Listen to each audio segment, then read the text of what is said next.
এবং আপনারা আলেম ওলামারা যায় আশা করেন না তারেক রহমানের কিন্তু বিদায় ঘন্টি বাইজা গেছে। বিদায় ঘন্টি দুইভাবে বাজে। একটা হলো মানে যে ক্ষমতা আজকে ছাইড়া দিছে, আরেকটা হলো কাল থেকে সে অস্ত্র ধরে।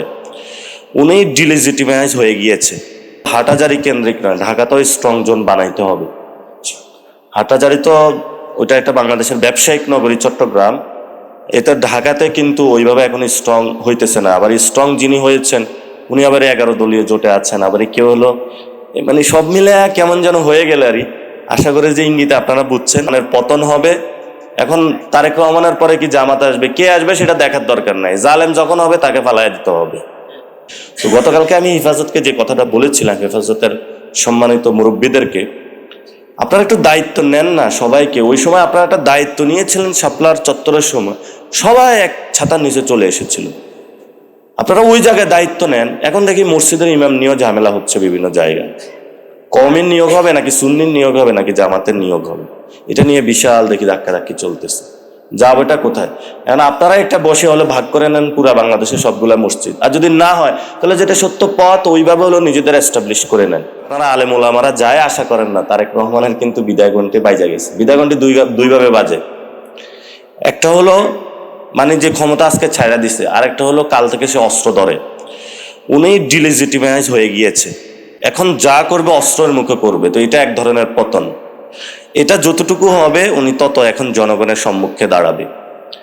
এখন আমরা ওইখানে প্রতিবাদ করে দিয়েছিলাম, আপনারা ওইখানে, আমরা তো ওইখানে দুই পাহাড়ের ভিতরে ছিলাম, নেটওয়ার্ক ছিল না, দেখাইতে পারি না পুরো বাংলাদেশ।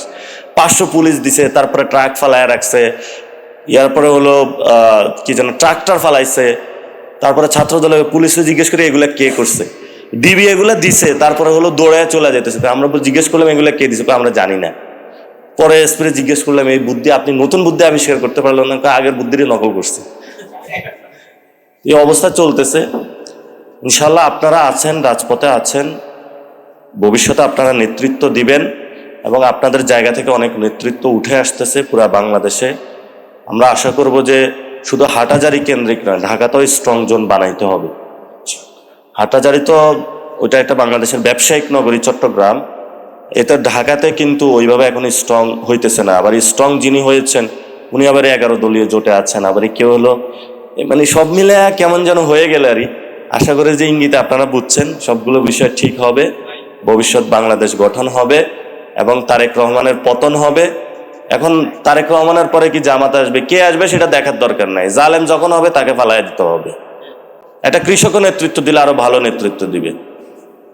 ওই সময় অনেক কথা হয়েছিল, এরপরে কে নেতৃত্ব দিবে, কার সন্তান দিবে, কোনো কিছু দেখার দরকার নেই।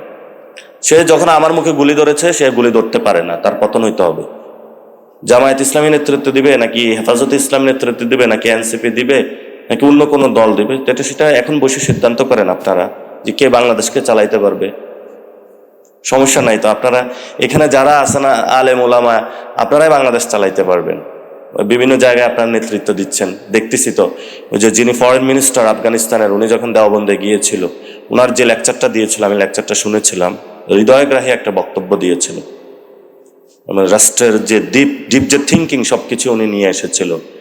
আমরা আশা করব যে ভবিষ্যতে আপনারা সবকিছু করবেন, আমরা আপনাদের সাথে আছি সন্তান হিসাবে, এবং আপনাদের একজন শিক্ষার্থী হজরত আপনারা আছেন, আমাদেরকে আপনারা আদর করে আপনাদের সাথে রাখবেন। আমিরে শরীয়ত আছে, কষ্ট করতেছেন সবকিছু। ইনশাল্লাহ ভবিষ্যতে এই খেলাফত আন্দোলন যে রাজনৈতিক দলটা আছে মানুষের কাছে আরো যাবে, মানুষের কাছে গিয়ে ওনারা আরো বাংলাদেশটা জয় করবে। ইনশাল্লাহ সবাই দোয়া করবেন। সবাইকে আসসালামু আলাইকুম।